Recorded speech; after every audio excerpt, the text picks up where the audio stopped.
Welcome to the Dinner Party Podcast. What's going on, everyone? It's António Ferreira. I'm a mental health activist and anti-racism campaigner. I use my experience of being diagnosed with schizophrenia to change the way the UK views and addresses mental ill health, particularly within racialised communities. Hi everyone, I'm Dr. Ally Jaffee. I'm an NHS junior doctor and I am absolutely passionate about mental health, and I am a speaker and campaigner in this space as well.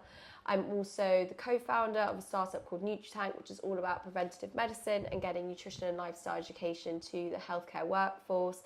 And I also am a patient and talk about my own lived experience with depression, and I always hope when I speak to make my mess into my message and help serve my community. So, Antonio, tell us why we're here. Yeah, well, first and foremost, I know how much conversation people have over food, right? Whenever someone wants to meet up, catch up, they always, usually do it over food. And it came to me one day and I thought, how can I open a conversation of such a sensitive topic with people who still aren't ready to talk about it? And I thought, put the two together. If you're always catching up with friends over dinner or, doing things with the involvement of food, make the environment comfortable enough for people to be able to talk. And so I thought of the Dinner Party podcast, where literally people will come, to our dinner party and share their experiences, hopefully in a very cordial environment. I love it, and I'm so honoured to be your co-host. To me, food is fundamental to who I am. I love food from the cultural perspective and how it's a vehicle into someone's identity, whether it's about their nationality or culture or ethnicity and religion. And also something I'm so passionate about is the nutritional content of food. And I know we've had conversations about our own mental health recovery and how beneficial food has been in teaching us how to eat well for our brain health and how to eat to lead to higher performance and more mental agility. So I think food is the most multi-dimensional, multifaceted, wonderful thing that we have on earth. I think for me as well, it's also an expression of creativity. I kind of like to refer to it some of the time as edible art. So I get so inspired by things that chefs do. I'm a big fan of Great British Menu and watching just the incredible creations that they make. I think, why not? Let's do it. Let's talk about mental health over food and celebrate why we're here and how we've gone from struggle to strength. So cheers to that. Cheers.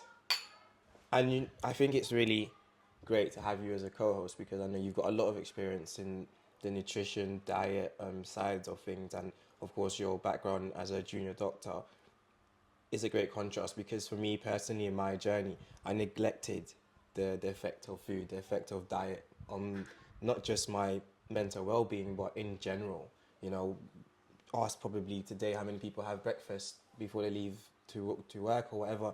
Most people tell you they don't have breakfast. I was that person. I completely neglected the contribution diet has towards your mental health. And funnily enough, I only neglected that simply because of how far apart they are in our anatomy, right? Your stomach's here, your brain's here. I thought, where's the connection, right? If you think about it in a very biological way, veins, arteries, you can find that connection from a different part of your body. But I never, really looked at how diet can affect my journey. And I really picked up the first time when I went to see my psychiatrist after coming out of the psychiatric unit. And she asked me, what do you drink, in general, in a day? I told her, listen, I drink I don't drink water, I said to her. I don't like water, it's got no taste, And I said to her, I wake up, have a fizzy drink, go to sleep, have a fizzy drink. And she went, wow. She was so blown away. She went, wow, that's why you're so impulsive, because you're storing yourself in caffeine and nothing else, right? And I never really appreciated, as I said. So when she told me that first time, I was like, no, I don't want to hear that. It's absolutely nonsense. But then I tried it. I started having breakfast, started drinking water, having a varied diet. And it just seemed that I was a lot more calmer. I was less frustrated, less angry, less impulsive. And so I started to put the two together. And I thought, actually, there's a lot going on here that I'm missing. And then, of course, out of interest, I started to do a lot more research into it, and find out, yeah, you know, you get some of your serotonin from your digestive system, right? So for me, it was really a journey of discovery in terms of diet and mental well-being. But as I'm aware, you was always very passionate about bringing diet and a healthy diet into health settings. 100%. No, I really resonate with everything you said because I've heard patient stories that are really similar, and I also have seen the impact on myself. And before I tell you about why I'm so passionate about food and mood and this new field of nutritional psychiatry, I wanted to just ask you about you in particular. You're someone who lives with a severe mental illness. You live with schizophrenia and you're on strong antipsychotics. So tell us a bit about the impact of the antipsychotics on your metabolic health, so on your everyday physical health state, and how you've almost had to combat the side effects through diet and lifestyle. Yeah, you know, there's some difficulties, of course, because you know there are some antipsychotics where the side effect is increased appetite, you know, put on weight and so forth. And there was a time where you know I did experience that period of increased appetite. And again, if you go back into it, someone said to me, you know, the reason you have an increased appetite is because when you somewhere in your stomach, the brain signal that sends out a sign that you're full doesn't operate as effective. So you constantly think you're hungry, and that really blew me away. That was fascinating. But there are, of course, challenges with it, as I've just began stating, because you know you go from someone who doesn't regularly have breakfast to then an increased appetite. What happens is that increased appetite doesn't become a healthy diet. It just means you're snacking more. What were you craving in particular? Sweets, Yeah. sugary drinks, sugary foods, you know. And so there's that challenge of, well, actually increased appetite doesn't mean a healthy diet. It just means you might be eating more unhealthily, right? And that can give its own physical problems. So it's battling side effects in that sense, but also, you know, you're taking medication you shouldn't really take on an empty stomach unless advised to, right? And you will feel the effects, especially in the weather after. You become really drained. Like, you know, you might start off at 8 a.m. up here, but because you haven't kept your stomach, your digestive system happy, by 12 o'clock you're here. And that, when you're here, you're reacting to everything in such an emotional way, such an impulsive way, because you know you're frustrated. You know, when people are hungry, they're like, oh, you know, I don't want to talk right now, I can't focus right now, sort of thing. Hangry. Yeah, right? Hangry. I get it. And as well as just being a student, you know, it's really hard to focus, concentration. These things are all part of a mental health diagnosis, but they can always be corrected with a healthy diet, right? Your concentration and focus, if you just store up on caffeine, you won't have a long capability to focus and concentrate. If you're hungry or hangry, you won't have a long capability to focus and concentrate. So all these things come into play, but unless you sit down, analyze it and look at it, you'll never really come to find out. So, did your healthcare professional, whether it was your psychiatrist, your crisis team support, whoever it was, did they ever talk to you about diet and lifestyle? Was it something that you came to find out on your own? It was something I came to find out on my own, but definitely being in the scenario of a psychiatric unit was a catalyst for me finding out, because, you know, when you're in a psychiatric unit, breakfast, lunch, dinner are set out for you, right? When I was in the psychiatric unit, every morning we'd wake up, and when it was breakfast, 5 minutes, 10 minutes before breakfast, they give us a list of what we wanted, right? And we'd choose. So that structure was already there in terms of getting into the habit of eating, and eating, I guess, a variety of foods than just snacking on sugary drinks and snacks. But also, it came a time where, you know, you lose that structure once you leave the psychiatric unit, right? But before I get on to that, I'll answer your question directly. There wasn't much emphasis, simply put. There wasn't much emphasis on diet and the effects of diet. There was just the structure of it, right? Now, when you leave the psychiatric unit, yes, you leave physically, but mentally you're still there a bit. And so you wake up and it's like, where's my breakfast? You know, who's going to tell me to go eat lunch now? Or, you know, who's going to tell me it's dinner time, you know? There was that challenge, but also the challenge of when you're on section in a psychiatric unit, what you have to remember is if the dining room is outside of that ward, you don't get to go to that dining room. And so what happens is the HCAs, the healthcare assistants, will ask you what you want from the list, and they'll go down and get it for you. But what then happens at that point is it's first come, first serve, right? So now let's make an example, right? A cultural example. I'm Portuguese, so say there was for dessert there was these pastéis de nata, you know, and I said, okay, well I want these pastéis de nata. But of course, like everyone else is gonna want them, right? And whoever's allowed to go first is gonna take them. Now there's a limited amount of them. What happens is you'll be brought back up with extra vegetables to make up for that, or you know what everyone else didn't want, like a yogurt or whatever, and that to you, it's quite disappointing, and you lose that motivation to even want a healthy diet. So there are so many things in the intersection where diet actually fits in to it all, and yeah, I never really had that emphasis. I figured it out on my own, but it was a catalyst from being in that environment. Because as you know, we've spoken about it in length, I was so excited when I got the opportunity in my final year as a medical student to do a cooking project on a male psychiatric intensive care unit at CNWL. So I did it in the PQ at St Charles's Hospital called Nile Ward. And the consultant psychiatrist there, Dr. Rahman, shout out to him, one of the most amazing consultants I've ever worked with. He was already thinking outside the box about the importance of holistic health for patients when they're on a psych ward. And he was already working very closely with a brilliant mental health nurse called Matt Waugh, who was also a qualified personal trainer and had got funding. He was a huge innovator, he still is, to get a gym onto the ward for the guys so they could actually have an outlet. So he got the funding and he got a gym created on the ward, and he started to audit behaviours around physical activity and impulsivity and anger and just general disruptive behaviour. And he found that when because he knew the patients so well as their nurse, when he could see a patient was about to get triggered and get angry and have an outburst, he'd be like, come on mate, let's go train, let's go do a few reps. And so he caught it and he managed to really get them to turn almost a sticky situation to something really productive, get those endorphins flowing, have benefits to both their mental and their physical health, and benefit the surrounding ward, because obviously there is violence towards each other on psychiatric wards at times.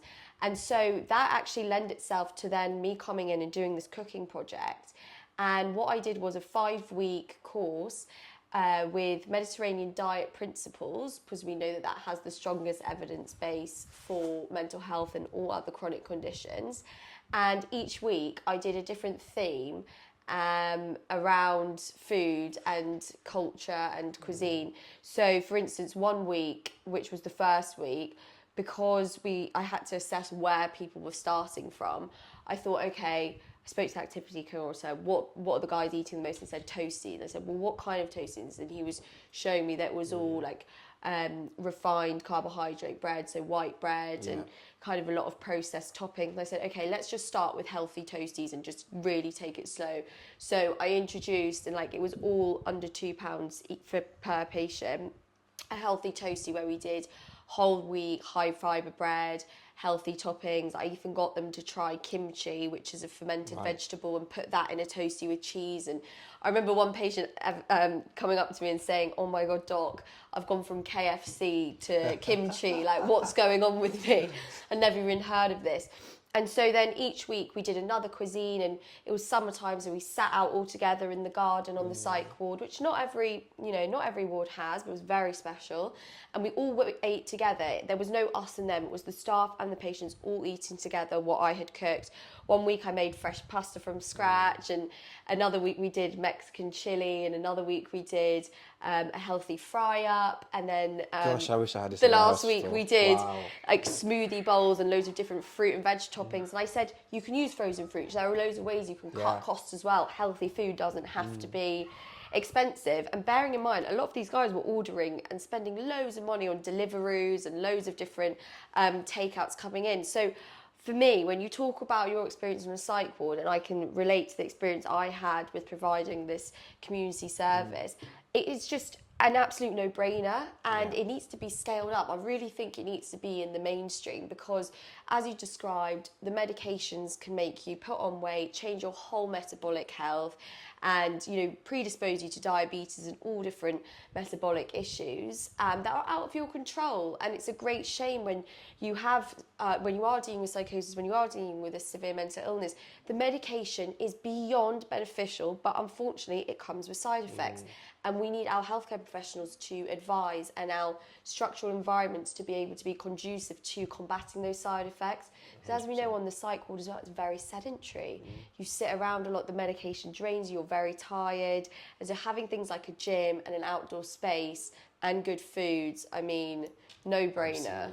Absolutely. And, you know, again, on my personal experience, we had sports therapy, so that was something, you know, Amazing. that was there. But I think really for me it was having the time for it as well, because I think we don't really prioritize eating until we're really hungry, right? And that's you can relate that to cultural mental health. Like, we don't really ask for help until we really know we need that help, right?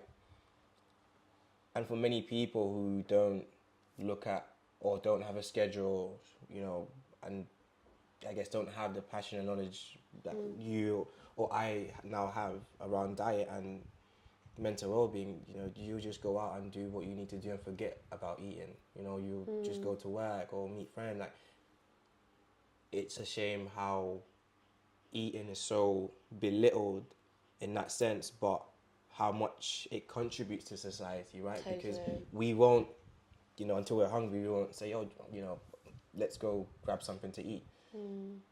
But at the same time, you know, if you want to catch up with someone, you'll be like, oh, you know, let's go catch up over a lunch or something. So it's almost like eating is very selective in our lives, very subjective in our lives. And, you know, when I knew I wanted to go to uni and I was working towards that, there was a lot of limitations in terms of my mental illness, but I wanted to show that I could achieve by doing something different. And, you know, they had different groups, and there was a cooking group which wasn't so popular, but I said, you know, logically, I'm going to go to uni and I don't want to be in uni snacking like I am here now, you know, drinking the fizzy drinks for morning and evening and then being impulsive and not being able to concentrate in my lectures, right? So I knew there was something. I recognized I knew I had to do something about it, and I knew how important, you know, cooking and eat and diet would come into that. So I went to my uni and I said, you know, I want to learn how to cook. And they all went, oh, that's amazing, you know, we'll help you with that, of course. And I started doing some sessions, you know, cooking sessions with the staff, and it was a great feeling, and that really like developed my interest and passion into food and diet. And, you know, since then I always said to my friends, you know, we're gonna go out to eat, we're going somewhere different, we're trying new things, you know, we're not just gonna head over to the local chicken shop, you know, or whatever. We're going to actually make something out of it, a day out of it, make it enjoyable and not a chore. You know, we spoke earlier, I was saying that the reason we don't drink water as a child is because it feels like a chore to drink water, not something that out of interest we want to do. But aside from that, I'd love to know how you came across your passion for diet. Yeah, I mean, I guess it comes down simply to the mantra of, do you eat to live or live to eat? And I absolutely live to eat, and it sounds like you do too. It makes up such a large proportion of how I socialise, and I'm so interested in food and ingredients and where they come from and the growing process and all of that.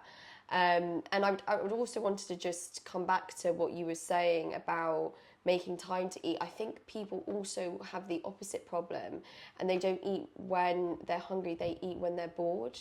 And I saw that a lot on the psych wards that I've worked on, that because there's so much time and empty space, you do just want to go to the shops and buy, like with someone accompanying you, and buy some snacks. And obviously the shops, depending on where you are, if it's a food desert or whatever, is not necessarily going to be healthy, beneficial snacks. So I think people, and that's the point, is that people are so different.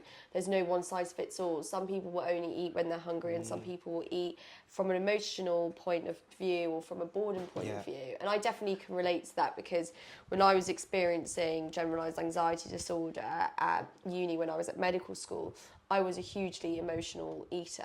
And like, I remember I did put on so much weight from emotional eating. And I remember at one stage my mum even thought I was pregnant because Right. I had really used food as the vehicle for my comfort eating and to settle my mood. But coming back to, why I'm so passionate about it and everything that we're talking about is because I feel when I talk to patients and when I started out medical school, I believe so much in proactive healthcare rather than reactive healthcare and preventative medicine and what we can do to help patients and help the public take health into their own hands. So I strongly believe that something like this podcast is probably going to be medicine. It's going to be psychoeducation, and it's going to actually help people get knowledge that they may not have got. And I think it's so important that we use tech and we use people like us, content creators, to get health on the high street and get this information out into the public space, and so it's not always reliant on the four walls of a hospital because it's such an overstretched service. So I'm really passionate about getting nutrition and lifestyle education and psychoeducation around mental health out to the masses through conversation and connection and through policy change. So I co-founded a preventative medicine, nutrition and lifestyle startup when I was at medical school because I saw this massive gap in our training where I was sat in my lecture theatres learning about cancer, learning about heart disease, liver disease, whatever it was, diabetes. And all my lecturers never spoke about diet and lifestyle. They jumped straight to the pharmacological intervention, the medications, and then if it was appropriate to the surgical intervention. And I thought to myself, this seems so strange because I had read so much research about what people can do to manage chronic conditions once they've onset and how they can prevent chronic conditions through diet and lifestyle interventions. So started digging a bit deeper into it and realised it was a systemic issue within healthcare in westernised countries. And this wasn't just specific to my medical school or just specific to the UK. This was an issue all across the world where we prioritise the reactive kind of quick solution, a pill for every ill, and we don't think about what we can do in our everyday lives. And so I met another medical student who is now a doctor as well, Dr. Ian Broadley, who was exactly on the same page. And we thought, let's do something about it and try and fill this gap around nutrition and lifestyle training within healthcare. And so we created Nutritank, which is a community platform to increase nutrition and lifestyle education to healthcare professionals and healthcare students. And we've got a huge community across the UK of nearly every medical school with the Nutritank branch. And we've worked on actually creating a gold standard curriculum that was launched in October 2021 to get nutrition into medical school curriculum alongside with other key stakeholders. So for me, I think it is just essential that the doctors of tomorrow, and to be honest, every healthcare professional, pharmacists, nurses, midwives, health visitors, when you have contact with a patient, and like the NHS says, make every contact count. If you have that knowledge, you can impart it because our data that we collected, and we've published over 6 research papers in leading journals like The Lancet and the BMJ, and our data showed that doctors and medical students didn't talk about nutrition because they didn't have enough time, which is what all our skeptics out there said that was going to be the main reason. The reason why they didn't talk about it with patients was due to a lack of confidence. That was the number one cited barrier. And you have to think to yourself, how do you get confident in talking about something? Through education. And it is the most powerful tool that we have. So I truly believe the healthcare system should be moving towards this more proactive approach. And it's exciting that we are seeing some changes. That's great. And I love what Nutritank do as well. Really interested to find out what your diet looks like. What do you have for breakfast? What's your diet like? So I guess I'll first start off by saying that I'm really against these kind of influencer videos of what I eat in a day. And so I'll never put what I eat in a day, but I'll talk about the principles that I use to guide my meals, because I do believe that not one size fits all. Yes. And that I'm going to like different things and different things will work for me and it might not work for you, and you really have to meet everyone with where they're at in their cycle of change, how ready they are to make these diet modifications, and also with cultural sensitivity. I'm not going to talk about the Mediterranean diet with a patient from a Somali background, because what's it going to mean to that individual? You have to make it applicable to the cultural context they're coming from. So how I tend to eat, as with an 80-20 principle, and to think about things as an overall dietary pattern rather than tracking my diet day to day, because I'm very mental health informed, so I like to promote messages and principles that would reduce chances of disordered eating, because I think, unfortunately, we can get into this space where we talk about healthy eating when we go into that obsessive overdrive of tracking our calories and tracking all the nutrients we eat every day, and we move into a space which has now been recognised as a mental disorder of orthorexia, which is a new term that has recently been used in psychiatry, and that essentially talks about an obsession with clean eating and only wanting to have non-dirty, pure foods in our bodies. What does non-dirty pure foods come under? So people will say no fry-ups, no fast food, like no chocolate, nothing processed. Just literally, when you hear someone say, I'm eating clean, they're talking about just eating raw vegetables, cooked in minimal amounts of oil, just very, very specific. And I think it's so important when we talk about healthy eating to talk about it in principles rather than to make it too reductive and prescriptive. So that was just a caveat I wanted to say to the audience, because eating disorders are rife, and when we talk about nutrition, you never want to obviously create harmful messages. So in terms of principles that I apply to my everyday diet, is increase fibre, because we know that UK populations are well under the requirement. And so the muffins you have in front of you, which my lovely mother made, are high fibre, shout out to my mum, are high fibre muffins made with lots of oats, bran and raisins and other nuts and seeds that have been put in. And so I try and up my fibre game as much as possible, because we know how important it is for our gut and for our digestive system. And as you spoke about that connection at the start, our gut and our brain have a bi-directional relationship, and it's almost like a motorway between our gut and our brain. So what we put in our gut, we have to be mindful that will have an impact on our brain and our mental health, which you and I have both felt as well. And the research shows this too. So in terms of upping fibre, I'd talk about, if we were having a little session about what, changes you'd want to make, I talk about helpful swaps and key additions. So notice how that language is all positive, and we don't talk about restrictions and reductions. So the helpful swaps will be like, okay, Antonio, you love your spaghetti bolognese, why don't you take out the refined carbohydrate white spaghetti and replace it with the whole wheat brown spaghetti? That increases its fibre content, okay, so it becomes unrefined. And then, okay, you're cooking with beef to make your bolognese, your mince. Why don't you think about adding vegetables and adding more fibre, and thinking about how you can add maybe some nuts and seeds to it as well. And even if you wanted to, you could take the beef out and make it a turkey bolognese, which is a leaner meat. And even if you wanted to, you could make it vegetarian and make it a mushroom bolognese, which is a wonderful recipe as well. So there are all these gradients of what you can do to make a meal that you love, and that maybe is your comfort food. It might not be. This is just an example. You made it sound good. And you can really make these helpful swaps and additions. And so it's not about restriction there. You can still eat your favourite meal. It's just about thinking, what are those healthy brain swaps and those healthy additions?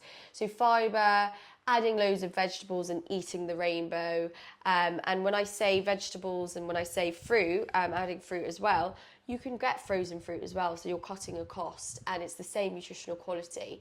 So those are key principles. And also try and getting some fermented food into your diet, so fermented cabbage, which we call sauerkraut, or kimchi, which is the Asian version with the gochujang spices, and that's really good for your gut because it's live bacteria in fermented vegetables that are feeding your gut, which they absolutely love.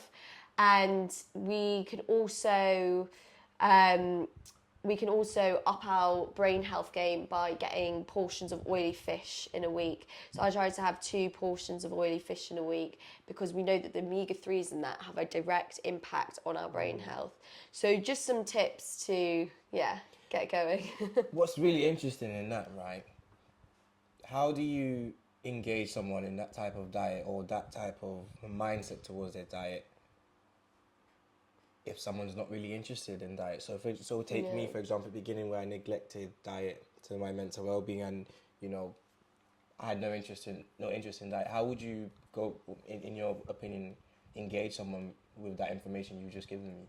I think it's such a key question because this is what it's going to come down to in application. And so I've just given the theory, and it's all about, patients aren't textbooks. That person sat in front of you and where they are in their cycle of change, because we know that behavioural science really informs how successful someone's going to be with making a change that you advise. So if I'm talking to someone using the techniques of health coaching and motivational interviewing, I would find out where they are in their pathway of wanting to change. Right. So if they don't have that readiness to change and they're not even interested, there's no hook. It's just a very much, I'm talking to a brick wall. It's a one-way conversation. That's not the time you're going to make any sort of intervention. The light bulb moment has to come to that individual. And it's the same with mental health. You can't, you only accept advice when you're ready for it. Yeah. So you assess through all these techniques that I was lucky enough to learn whilst at medical school. You assess where that person is in their cycle of change, and then you use important lines of questioning to figure out what it is they want. So for instance, if someone's realised that they've got so unfit that they're no longer able to play with their 3-year-old and help them get onto a climbing frame, you make it in a very practical, meaningful way. And instead of saying, get a gym membership that costs God knows what, and go to the gym, say, what can you not do that you used to be able to do that brings you joy? And they say, I used to be able to walk my dog around the block and I can't do that anymore. I used to be able to pick my kids up and I can't. And you get to them like that. So really through the psychology. And then what I'd also say is, if we're talking about it in terms of mental illness, I truly believe that if you are in a mental health crisis, which I know you've experienced, and when I was clinically depressed, if anyone spoke to me about what I was eating, zero chance that would have been useful. When I was really depressed, I couldn't eat, and I couldn't even make a piece of toast, let alone wash my hair. So it was completely not the right time in my kind of illness trajectory to be making any lifestyle modifications. And so I believe that the best time to make those lifestyle modifications will be obviously down to the individual, but usually once you're out of the acute stages and once you're ready to take your health into your own hands. Because when you're acutely unwell, there is no shame and no harm in being held by your support network and by your healthcare professionals because you can't hold your own self up. But know that when you are further on that recovery trajectory, you can implement more things. So I like to use the metaphor when I talk about my own mental illness of clinical depression and how I got to recovery, as I talk about it as, imagine I use this metaphor, you are drowning out at sea and you can barely get your head above the water and you really are on the way down to drown. Think, how do I get my head above the water? So you get thrown a life jacket that will just help support your head so you can breathe. And that's what going on antidepressants did for me. I had so much self-stigma, even going to my GP when I was a medical student and I started to feel depressed, because I thought, I want to be a psychiatrist, I want to be a doctor, how am I going to care for others if I'm a mess myself? So I had all this self-stigma, but by the time I eventually did see my GP, which I wish I'd done sooner, and I explained what my symptoms were and I met the criteria of clinical depression, I was actually very open to going on the medication because things had got that bad. And I was so grateful that I really did have an impact from the medication and was able to physiologically stabilise, eat again, sleep again, and do basic tasks. And then I say, so that was the thing that got my head above the water. It's by far not a panacea, not a fix-all. It's one piece of the holistic mental health puzzle. And so I got my head above the water, and then to swim back to shore so that I could no longer just survive through life and actually thrive and live was when I started talking therapy, resilience training, eating well again, moving my body, stopping the social isolation and getting back in touch with my social connections, and managing my stress and having creative outlets and all these holistic interventions.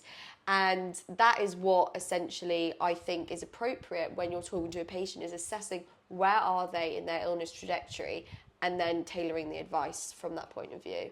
So maybe then, I don't want to speak out of a professional capacity, just in my perspective, maybe then that was the case for me when you asked me, did I have much emphasis on diet? Maybe it was because I wasn't ready at that time to take on any information, but as I did say, just being in that environment was definitely a catalyst, and being aware of it definitely helped me notice it afterwards. So yeah, no, I agree with that. Maybe you have to find someone at the right time to speak to them about such a thing, where they're ready to take on more.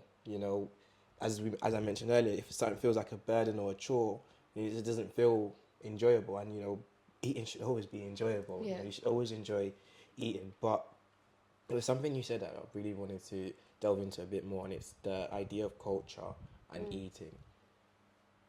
What role do you think culture plays in this idea of diet and healthy eating for individuals such as us?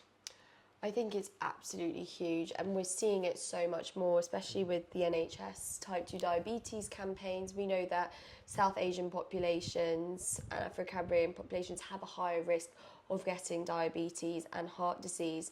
And so there's such a body of research done on this, and I wouldn't say I'm an expert in this area, but it comes down to obviously the nutritional contents and the portion size and the time windows on the ingredients of what people are eating. So for instance, in curries there's a lot of ghee, so we know that's not beneficial towards health in large quantities. And also the volume of refined carbohydrates such as white rice in such huge volumes will obviously raise your blood glucose, and over time, especially if you've got a genetic predisposition, can lead to prediabetes or diabetes. So I think culture has such a huge role to play, and also it's the way we use food on an everyday level. So if someone if food is used as a vehicle of celebration, to show someone you're thinking of them, if someone's grieving, and that's what happens. So for instance, I'm from a Jewish background, and food is really important to us. It's the classic joke, a Jewish mother always wants to feed, and it is completely true. So at every funeral and like when we have prayer for someone who's died, there's food. When there's a celebration, marriage, bar and bat mitzvahs, there's food. So food for my culture is absolutely central. And when I think about the NHS culture, everyone always loves a cheeky biscuit, and everyone always loves a cheeky piece of cake. I've held a lot of biscuits. And I think it's so important to say that we shouldn't be demonising the cheeky biscuits and the cheeky cake. I'm a massive cake fan, and I think it is really about everything in moderation and not overly restricting. But there is that balance of these things should also be treats, and we don't need to be having it every day and with every single cup of tea and have such access to it. And that really comes down to our food environment, and that will play majorly into culture and into our decision-making process. So I truly believe that when you see headlines of horrible opinions about people living with obesity and how they're to blame, I totally disagree with that and would say there shouldn't be a blame culture. You really need to look at the food environment, where that person's coming from mentally, whether they're using food as a vehicle, if they've got any chronic conditions that predispose them to gain weight, hormonal imbalances, etc. And also just their culture, because people love to eat in certain cultures, and their aunties and their grannies and whatever, they will feed them all day long. So we can't be holding judgment. We can only be educating and nudging people into the right direction. But I can honestly say the food environment certainly doesn't help. No, I can see what you mean. And the reason I wanted to open up the conversation to culture is because actually, so being from a Portuguese heritage, we as Portuguese people, we usually have dinner late evening, so like 9 p.m., 10 p.m. Now, going into a psychiatric unit, dinner was probably about 5 p.m., right? Totally.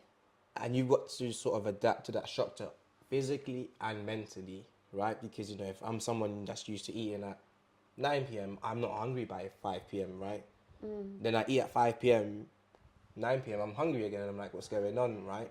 So I really agree with that idea of culture, and I think it gets neglected so much in so many aspects, and it's always the really small things that have the biggest impacts that get neglected, right? Yeah. And there was a second thing as well in what you mentioned. Fortunately, I can't remember it now. But it was, you know, it was looking at Yeah. how you said, you know, in terms of the portions and what type of food we eat as well and so forth. Like in my experience, actually it was the cakes. In my experience, right, in a psychiatric unit, I spent 2 years in and out of a psychiatric unit. So I've experienced, I believe, 2 birthdays in a psychiatric unit. And every time, you know, we had a birthday, they'd go to the Asda nearby. You know, they get that chocolate cake, that typical Asda chocolate cake. And they'd put us in the communal room, and, you know, everyone would say happy birthday, and then we'd share out like really tiny pieces of cake, because that cake does not stretch that far. There's a lot of patience. But what happened was I started to detest chocolate cake because of the connotation it came with, in my view. You know, it always reminded me of celebrating my birthday in the psychiatric unit. And so what I wanted to come into that is how trauma can also come into eating. 100% agree. Because I won't ever, you know, if someone offers me a chocolate cake for my birthday, I'm almost disrespected and offended by that. Even if they knew or don't know the context. That's my trauma, because, you know, I spent 2 years in a psychiatric unit where we just had that as a chocolate cake, you know. So for me, I'll never go to you know, chocolate cake, and it's not just because it's Asda, I love you Asda, but it's that trauma behind the reason of eating chocolate cake. So what do you know, what's your opinion around trauma with eating? I think it just shows how food is so multifaceted, and you've got the whole psychosocial side of it, as well as the biological, physiological, nutritional benefits that we've spoken about. And so many people associate food with celebrations or hard times, and you know, with people who are no longer with us, whether it was their granny's apple crumble. And it's exactly what you said. You have an emotional connotation and association with a specific delicacy, a specific dessert. And that is completely fair enough. That is your story. That's what you associate it with.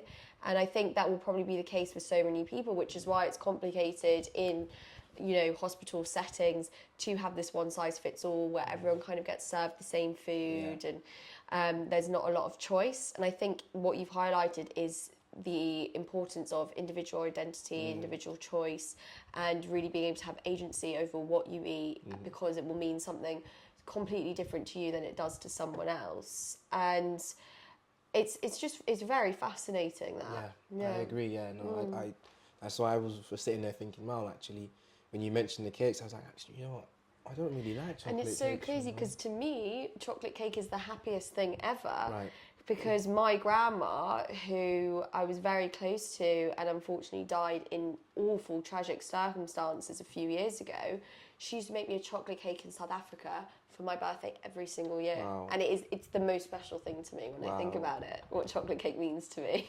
That's exactly it, right? It's the contrasting views towards eating and dieting. And I actually believe, you know, from, again, my personal experience and, you know, seeing everyone else, other patients on the unit and so forth, you know, thinking about diet, man, I wish I gave it more thought back then. Because, like, when I sit here now talking to you and listening to what you're saying, I really think back and think, there were some moments I could have been a lot calmer if I just looked at what I was putting in my stomach, you know. And I complain about vegetables and all these things. That tomato I can't do, absolutely no tomatoes. That's a thing. That's like actually really common thing. You have an aversion towards tomatoes. But, like, you know, if it was nipped in the bud back then, it could have changed a lot for me now. And I don't really like looking back on the past and, you know, thinking about regrets and what ifs, because, you know, what happened is what happened, and that's how I am here today. But it's really fascinating. First of all, how much we can sit here and talk about food. I could talk about it forever. Honestly, honestly. Favourite restaurants, favourite dishes, Literally, and you know, fear foods. Like, I have a phobia, and it comes from school, like from nursery or, you know, primary school. Tin tuna and sweet corn, because I saw that at school so much. No way. In sandwiches, I've never touched it. No way. Because it scared me so much. Yeah. Do you like pasta with cold or warm? Warm. Warm. Tuna warm. No, I don't touch tuna. I have a phobia At of tin tuna. Yeah. Oh, okay, that's interesting. From school days. Okay, that's interesting. Because it's deep in my memory. No, I see what you mean. Yeah, I think, you know, that's what I mean with the emotional attachment to food, right?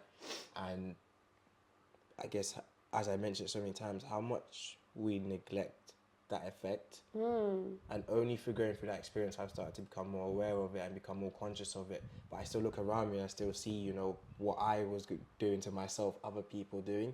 You know, I know friends that go a whole day without eating, or they'll have one meal that, you know, for that day, and then, you know, you can see, you know, they're so like worked up and stuff, and I'll say to them, you know, have you eaten?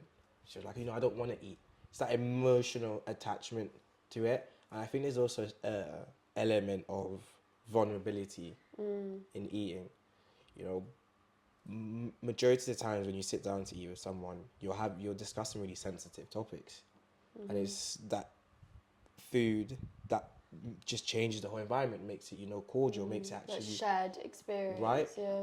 And more interestingly so, how we sit down when we have a meal is really important too, because, you know, a lot of people say, you know, I can't do the therapy setting. I can't sit down and stare into the therapist's eyes and tell them what's going on.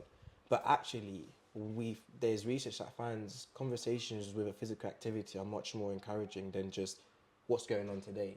100% agree. And I actually spoke to my university. I went to Bristol to one of the brilliant mental health faculty members there, and he really advocates for walk and talk. So whenever a student messages him that they're struggling, he takes them on like a walk and talk rather than sitting in a sterile office face to face. And it is so hard when you feel vulnerable to make eye contact, like one of the hardest things. So walking shoulder to shoulder, especially if it's in green space, which we know has massive benefits to our well-being and stress management. So doing a walk and talk, walking shoulder to shoulder, can be absolutely brilliant. And he also does compassionate rugby training with some of the medical student lads who are part of the rugby team. And he gets them to do a compassion circle where they talk about their week and how it's been and any struggles they've had and what strengths they've had before they get into the physical activity practice of training. Right. And that's super powerful, because a lot of these men, which we know you as a young man, you're at the risk of not opening up about your mental health or even your health. You're in the high risk group. Men are really, really hard to engage with from a mental health perspective. Under 45s have the highest suicide rate, and under 45 males.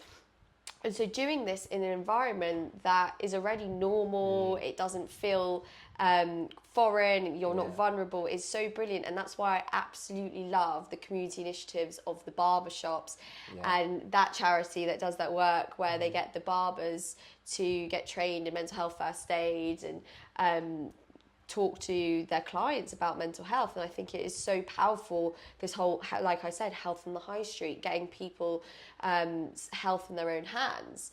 And I just want to shout out to one of our sponsors, which is Jack, which is a mental health startup that we both are passionate about. So just ask a question.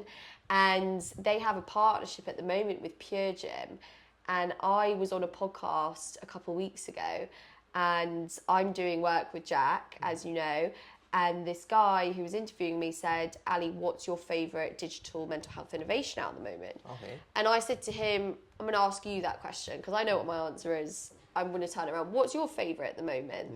And Ash said, well, actually, I was, he's a medical student at Nottingham. He goes, I was at my Pure Gym a couple of days ago, and I was just doing a rep, and I turned around to look at the screen, and I saw this huge advertisement for Jack, this mental health startup, all about how we can get information about living with mental illness or any questions about mental health through human stories. And I just literally stopped what I was doing. This is what he was saying to me. And I immediately started following them on all their socials, and I saved their website to look at for later. And I was like, this is so serendipitous. I'm literally about to announce that I'm doing work with them. And it just goes to show that when you get these mental health, well-being, whatever you want to call it, initiatives and interventions out into the public, away from the clinical environment, that is where you make the most impact, and people really engage and don't just turn off, mental health. Yeah. What are your favourite examples of things that you've seen that encourage people to talk about their mental health? Wristbands. Right. These wristbands are really interesting. Okay. So I've got one here. It's okay to talk. That's from Andy Mann's club, and this is from HFEH Mind. Yeah, these I think are a really great way, because people spot them. What's that? They see this. It's okay to talk. And like, how come you're wearing this? And it's absolute conversation starter. Lovely. Items you wear, I believe, because you know what? Even when you go to uni, and lecturers say to you, everyone in that lecture room is as anxious as you. Just start a conversation, and if you don't know how to start a conversation, well, compliment them on what they're wearing. So I think fashion rhymes are such a great initiative, but also Love that. another great initiative I can think of is no, we're gonna be here while me thinking. But I really think the wristband, I the like that a fashionable lot. items are really good. It's just it's something that doesn't feel intimidating and catches your attention. And if you want to find out more about it, you have now the space to find out about it. So I think fashionable items are really, really a great initiative, and they attract the attention of people who are interested, who aren't already involved or interested in this. That's always the challenge, is how do you convert the very, very challenging skeptics, or the deniers, and all the people who feel such shame? How do you get them to open up and talk? You just, first thing is you have to come at a relatable level, I think a lot of people who aren't prepared to talk feel like they're being patronized when they're spoken to. So it's about, well, at least for me, seeing someone relatable. And actually, if I think of, for me, in my view, I won't necessarily reject an opinion or someone who comes with an opinion, no matter how relatable they are to me. Because one thing I really believe in as well is, for as long as I'm breathing, I'm learning. And anyone I meet, whether it's a good interaction, bad interaction, there's something I can learn from that, right? Yeah. And that might not be something I learn for there and then. It might be something I learn and conserve for a future situation. When we think about advice as well, I again think advice isn't meant to be taken literal. You take what you need from it and you use it when you need it. You're not like, someone says to you in life, if you want something, go out there and grab it. That could also land you in jail, wouldn't it? If you go and take out a sweet that you really want, right? But it's about finding what is relevant in that advice, and using it appropriately. So here, I had this idea, the Dinner Party podcast, go after it, Totally. So it's about not taking it so literal and using it in parts where it becomes appropriate. And that also is where, I came to my conscience of, you need to start eating breakfast, you need to, start having water, and you need to really, put attention to what your digestive system wants, your stomach needs, and not neglecting that with other emotions or other activities. I had one question really on my mind to ask you, and it's from your opinion only. Should dietitians be involved in mental health care? 100%. In every mental health care, or a specific type of mental health care? I think, obviously, dietitians are so heavily involved in eating disorders. They are the absolute bread and butter. And I've learned so much from eating disorders dietitians. We even had a eating disorders Nutritank conference in February, and oh my goodness, Paola Falkowski, who spoke, she is just a fountain of knowledge. But I think at the end of the day, idealistically, I want dietitians everywhere. There now are in primary care facilities, which is really good to see. Not everywhere, it's patchy, but they're getting more and more in primary care. But at the end of the day, there aren't enough of them. There aren't actually enough of them. So I don't think it will be a reality for dietitians to be in all settings of mental health. But there are so many registered nutritionists. And I think a lot of registered nutritionists are only really involved in academic roles, or they work with corporates, or they work with companies and brands. But I think it would be amazing to open up these roles for registered nutritionists in more health settings. And I know a lot of them already are in NHS health settings. So I know social prescribers who are registered nutritionists. I know healthy eating coaches who are registered nutritionists. So I definitely think there needs to be more of a push for nutrition experts in healthcare settings. And I think ultimately psychiatrists need to have more nutrition knowledge. And I would love to, having got nutrition into the undergraduate medical school curriculum, I would love to get nutrition into the mental health nursing curriculum and into the psychiatry curriculum as well, because I really think it has such a place. And it's not saying that you need to be an expert. The psychiatrist is so busy and stressed as it is with all the medical legal stuff and everything, but to have that actual, that starting point of being able to say to their patient, how did you sleep last night, what food are you having at the moment, etc., and how is that having an impact on you, can we make any changes, and just start the conversation off, not be the expert. I think it is so essential. Again, you reminded me of something. When I'm seeing psychiatrists or when I'm being assessed, they always ask about what's going on in your childhood, so forth, how are you feeling now, and so forth. And only at the end or at the beginning, but what I'm trying to say is it makes up a very small part of the conversation. They ask you, how'd you sleep, how'd you eat? I tell them, okay, I'm sleeping like this, I'm eating like this. That just gets, overlooked sort of thing, so... Because the main emphasis really is when you do the lifestyle assessment in the histories to ask about recreational drugs and alcohol and smoking, because of how much that's spoken about and how much that is very much 100% bad, right? Well, not, alcohol to an extent, moderation, but smoking 100% bad, recreational drugs 100% bad in the eyes of your healthcare professional. Whereas when they talk about diet and, beverages you drink, I find it so startling that it's not given more of an emphasis, because when I was working in CAMS and I went with the crisis team nurse to a lot of the assessments in A&E, some of the kids I was talking to with emotional dysregulation and high levels of self-harm, we went through their lifestyle and they were having like Monster energy drinks and all these like crazy caffeinated energy drinks, like 4 times a day, and then getting really emotionally dysregulated, and then punching a wall at school, and then getting sent home from school, and then it's just this really like crazy cycle where I'm not saying that I'm such an advocate for lifestyle psychiatry. I'm not saying it is the entire panacea. There's relationships, there's a lot of other things, socioeconomic context, cultural context, etc., that come into it all, but what you put in massively influences your behaviour, and especially with emotional dysregulation in young people, and thinking about the hormones that they're going through as well during puberty. If you're having multiple caffeinated drinks a day that have zero nutritional quality, and some of them have even been shown that they can stunt your growth, it's not going to be beneficial to your... They can stunt your growth? Well, some of these energy drinks have been shown, and Jamie Oliver's public health campaign team campaigned for the Monster drinks to not be sold to under 16s because evidence showed that it can stunt your growth. Damn. Oh gosh, is that a big penny drop moment for you? I could have been 5'6". Oi. Oh my God. Are we having a mad revelation? Oh my God. Wow. Have I just broken Vanny's Gina tissue? Oh God, soon okay? We'll do it off camera.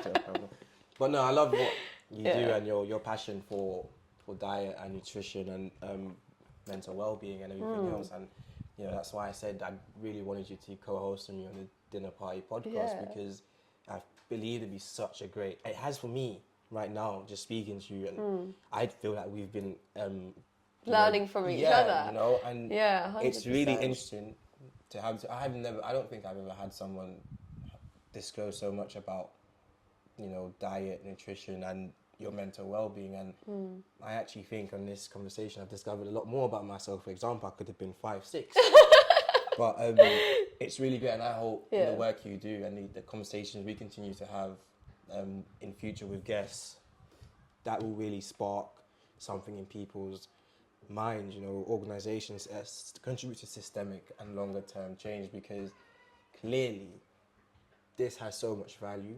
100%. Eating, diet, nutrition plays so much in our day-to-day lives.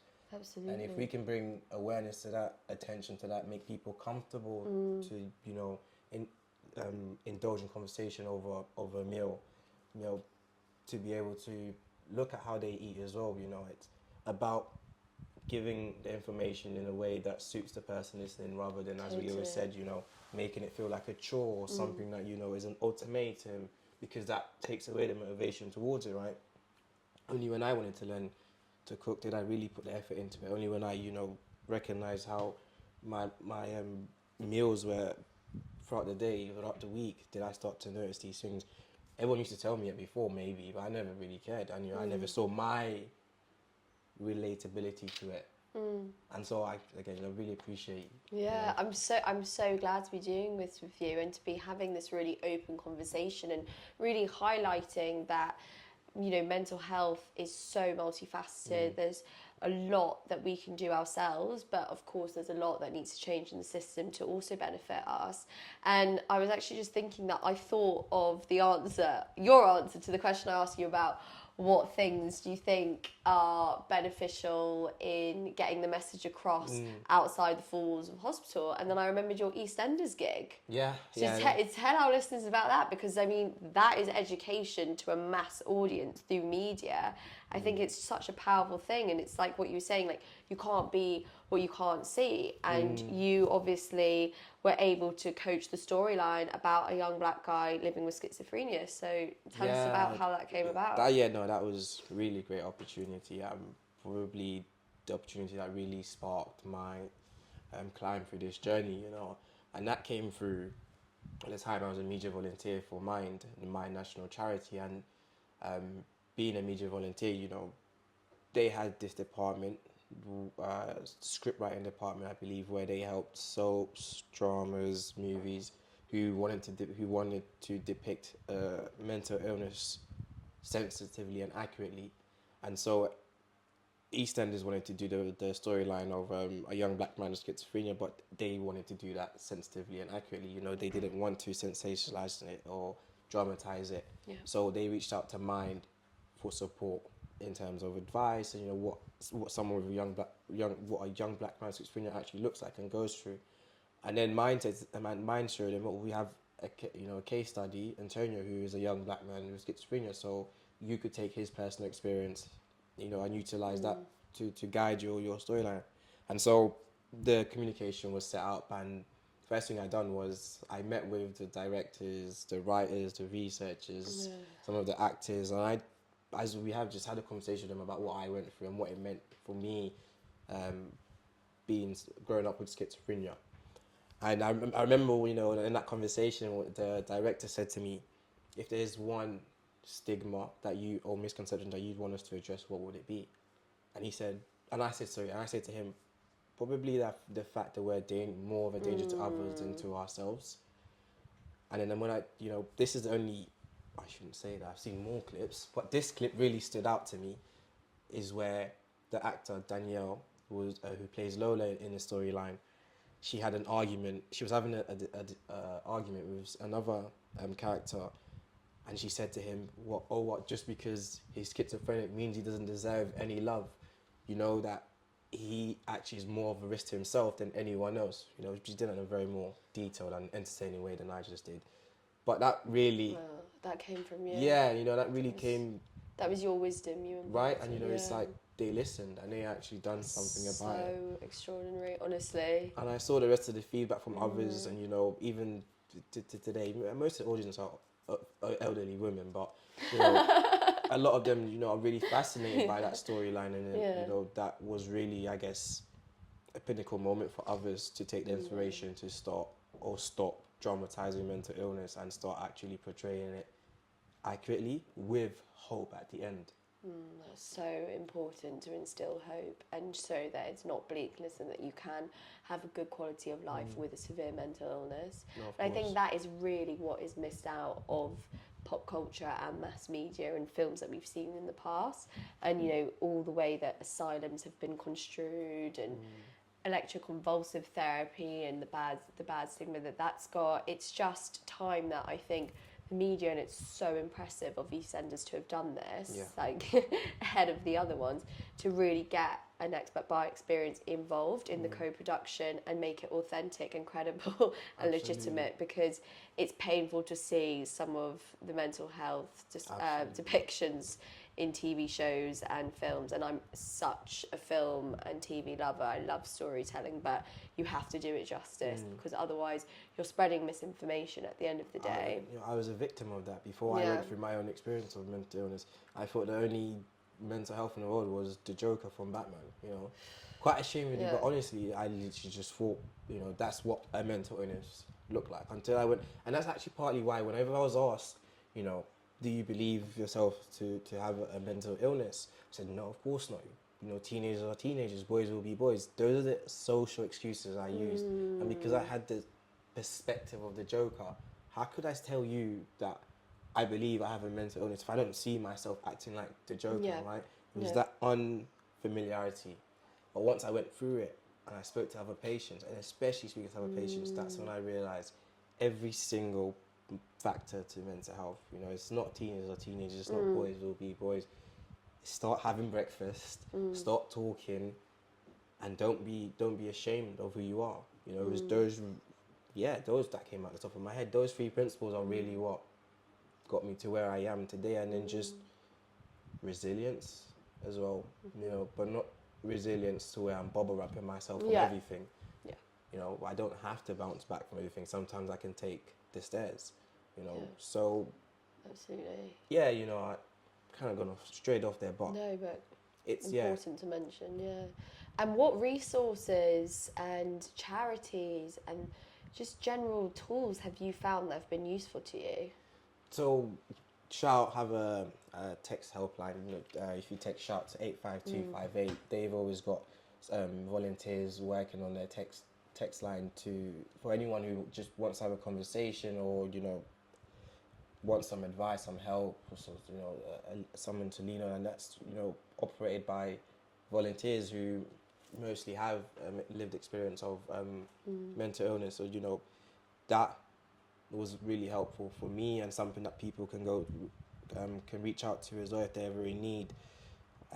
Also, you know, Mind have a few therapies, counselling initiatives as well, which, you know, if you're someone waiting in the waiting list, it might be really useful to have to use in the meantime. Absolutely. And you know, of course, the rest is all Samaritans, but also just being able to take myself to A&E when I felt at high risk. That was also so really powerful helpful. That you had that inner barometer within you to say, I'm not okay. That's really amazing. And you know what? Something I advise as well is, if possible, is write down your symptoms or what you know about your mental illness on your phone, maybe in your notes, whatever. What I done was I made a medical idea of it on my iPhone, and so the last time I had a relapse, there was no time wasted. I just showed them the phone, because obviously I'm still, you know, right, in an emotional sense. I don't really want to break down what I'm going through, because I'm living it again by telling you. So I just showed her the iPhone with my notes and all the records, and she was like, sorted. Gosh. That's it. That must have been unbelievable for the healthcare professionals looking after you as well. So I think the most annoying thing is about being a patient is you go A&E, you give your history, then you go to the medics and you give your history, and then you go to the psych team and you give your history, and then you have a ward round and you give your history. It's just so repetitive, and you're reliving it and reliving it, because obviously it's a very important process to get to the bottom of what someone has come within and formulate a diagnosis and a plan, but it's painful for the patient. And so I think using tech, and I didn't even think of that is so smart. Yeah, and you know, sometimes I've gone in there because it's just felt like a place of recluse for me. You know, I've run to my safe haven where everything is done for me. I've actually sometimes gone into A&E and you know, the crisis team or whoever attends at the time will say to me, I don't think you need to be in hospital. I just think you needed a conversation. Best for you, NHS. The best for you, NHS resources, and they do brilliant campaigns. I know they recently did a campaign during National Loneliness Week a couple of weeks ago, highlighting that loneliness doesn't just affect the elder population, which is what we assume. It also affects the younger population, even though we're more connected than we ever have been through social media and being able to get hold of whoever we want. The younger population are at great risk of social isolation and reaching out for help because they don't have these deep, authentic bonds because of, you know, how fragmented society has become, and we're not really in these tribes like we used to be. And I'm really proud to actually be a trustee for a charity called the Chimo Trust, which is a grant-giving charity that offers funds to initiatives and charities that have social interventions for young people's mental health.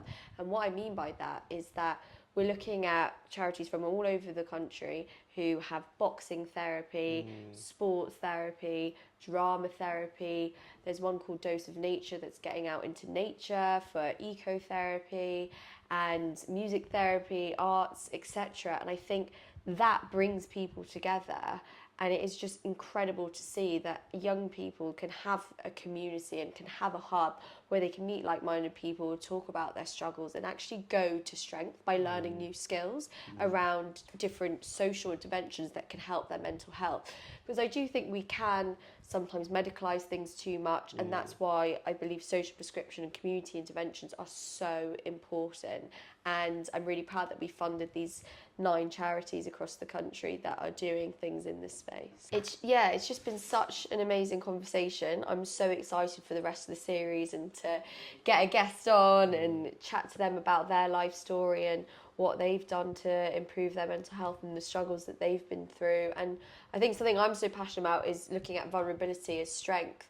So I think it's incredible the work that you do and how vulnerable you're able to be. So yeah, thank you for everything you've shared today. Thank you, thank you, and thank you for the knowledge you've shared with us as well. As I said, you know, it's really great to sit down with someone that you can just converse with, you know, let the conversation flow, but also learn from that conversation. You know, sometimes we have conversations without purpose.